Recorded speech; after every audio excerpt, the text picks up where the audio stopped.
Hello students, आज हम करने वाले हैं डायरेक्टरेट ऑफ एजुकेशन की वर्कशीट नंबर 128 जिसका सब्जेक्ट है इंग्लिश और आज डेट है 9 दिसंबर 2020। ये वर्कशीट क्लास 3 के बच्चों के लिए है। तो चलिए स्टार्ट करते हैं हम आज की वर्कशीट। बच्चों, वर्कशीट में आपको यहाँ पर अपना नेम लिखना है। यहाँ पर आपकी क्लास ऑलरेडी लिखी हुई है तो आपको अपना सेक्शन लिखना है और यहाँ पर लिखना है आपको अपने टीचर का नेम। हमारी जो आज की वर्कशीट है उसका topic unit 5 the balloon man poem से लिया गया है। हेलो लवली स्टूडेंट्स, हेलो प्यारे बच्चों। Balloons fascinate all of us because of their pretty colours, shapes and sizes. बच्चों, जो बलून्स होते हैं वो हम सभी को मोह लेते हैं। फैसिनेट का मतलब मोह लेते हैं अपने प्यारे प्यारे कलर्स से, शेप से और जो उनके साइज़ हैं उससे। Let us see what the balloon man brings with him. तो आइए देखते हैं कि बैलून्स मैन अपने साथ में क्या लेकर आता है। Read the following poem from your text book marigold. तो आपको द बैलून मैन पोएम को अपनी जो टेक्स्ट बुक मैरीगोल्ड है उससे पढ़ना है। तो चलिए सबसे पहले हम इस पोएम को पढ़ते हैं, लेकिन उससे पहले हम जानेंगे कि इस पोएम को किसने लिखा है। इस पोएम को लिखा है रोज फाइलमैन ने। The balloon man, balloon man कौन होता है? गुब्बारे वाला। He always comes on market days and holds balloons a lovely bunch, and in the market square he stays and never seems to think of lunch. तो यहाँ पर बात हो रही है एक गुब्बारे वाले की जो कि मार्केट डेज में आता है, यानी कि तब आता है जब बाज़ार लगता है और उसके हाथ में बैलून के बंच होते हैं यानी कि गुच्छे होते हैं और वो मार्केट में वहाँ पर रहता है और कभी भी वो लंच के बारे में नहीं सोचता है। They are red and purple, blue and green, and when it is a sunny day, the carts and people get between, you see them shining far away. तो उसके पास कौन कौन से कलर के बैलून्स हैं? रेड, पर्पल, ब्लू और green. और जब सनी डे यानी कि जब जिस दिन सूरज निकला होता है बहुत अच्छे से, तो मार्केट में बहुत सारे कार्ट्स होते हैं, लोग भी होते हैं। तो उस टाइम पर आप देख सकते हो कि जो उसके बैलून्स होते हैं वो बिल्कुल अलग चमक रहे होते हैं, एकदम दूर से ही दिखाई दे रहे होते हैं कि वो बिल्कुल चमक रहे हैं। And some are big and some are small, all tied together with a string, and if there is a wind at all, they tug like anything. तो उसमें से कुछ बैलून्स बड़े हैं और कुछ छोटे हैं।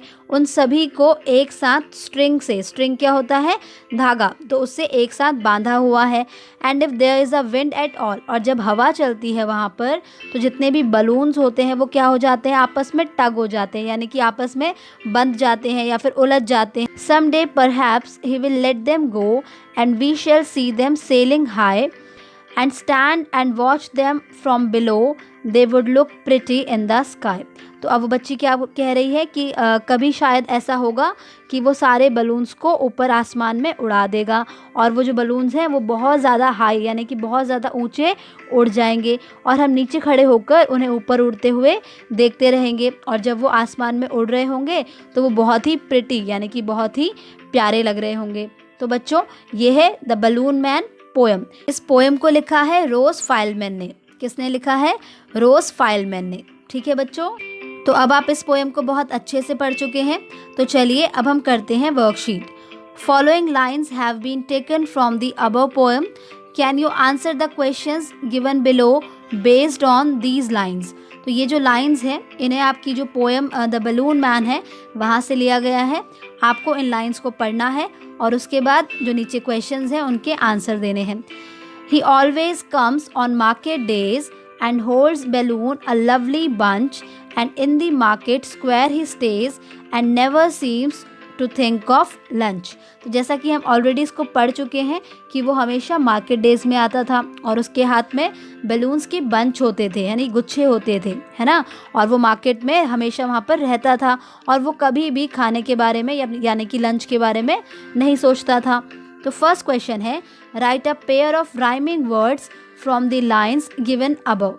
तो आपको यहाँ पर जो ऊपर लाइन्स दी हुई हैं उसमें से राइमिंग वर्ड्स के पेयर को लिखना है। तो जैसा कि राइमिंग वर्ड्स क्या होते हैं आप ऑलरेडी जान चुके हैं इससे पहले वाली वर्कशीट में। राइमिंग वर्ड्स वो होते हैं जिनकी एंडिंग साउंड सिमिलर होती है यानी कि एक जैसी होती है। For example days, stage. तो आप यहाँ लिखेंगे डेज, स्टेज। तो जैसा कि मैंने कहा कि जो इनकी एंडिंग साउंड होती है वो कैसी होती है, सिमिलर होती है, यानी कि एक जैसी होती है। तो देखिए एज, एज है ना, यानी कि डेज, स्टेज। तो ये सुनने में आखिरी में कैसे लग रहे हैं, एक जैसे लग रहे हैं।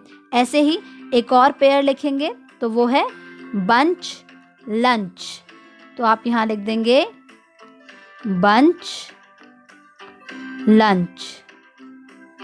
तो बच्चों इसमें भी आप देख सकते हैं कि जो इनकी एंडिंग साउंड है वो क्या है, सिमिलर है, यानी कि एक जैसी है। ओके, बी क्वेश्चन देखते हैं।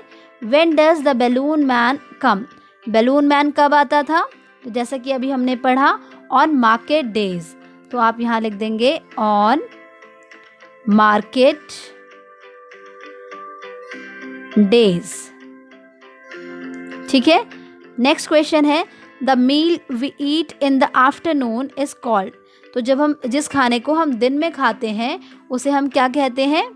उसे हम कहते हैं लंच। क्या कहते हैं? लंच। ओके बच्चों, क्वेश्चन नंबर 2।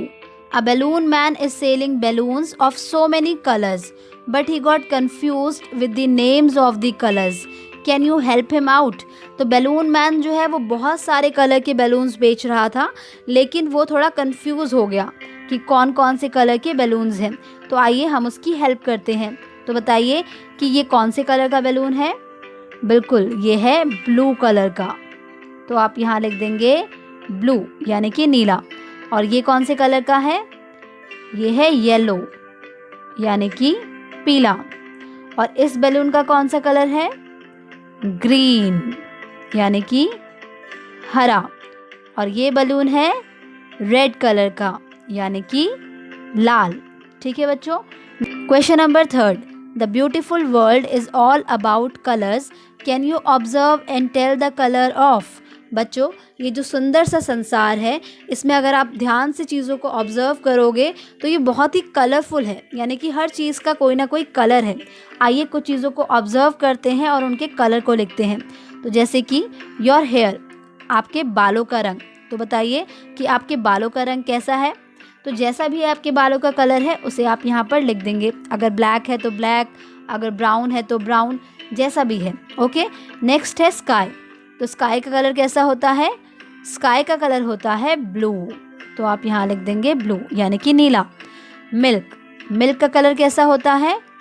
बिल्कुल सही, मिल्क का कलर होता है वाइट। तो आप यहाँ लिख देंगे वाइट, यानी कि सफ़ेद। Question number 4। Words given below belong to different groups, can you sort them out into their respective groups? यहाँ पर आपको बहुत सारे वर्ड्स दिए हुए हैं जो कि डिफरेंट ग्रुप से बिलोंग करते हैं। तो चलिए हम इनको सॉर्ट करके उनके सही ग्रुप में लिखते हैं। तो जैसे कि आप देख सकते हैं कि यहाँ पर कौन कौन से वर्ड्स हैं? Wind, pineapple, sky, green, yellow, rice. Wind मतलब हवा, पाइनएप्पल अनानास, स्काई आसमान, ग्रीन हरा, येलो पीला और राइस चावल।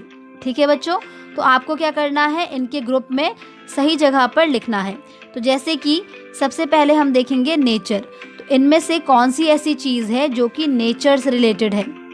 बिल्कुल सही, तो ये है विंड, यानी कि हवा, और स्काई यानी कि आसमान।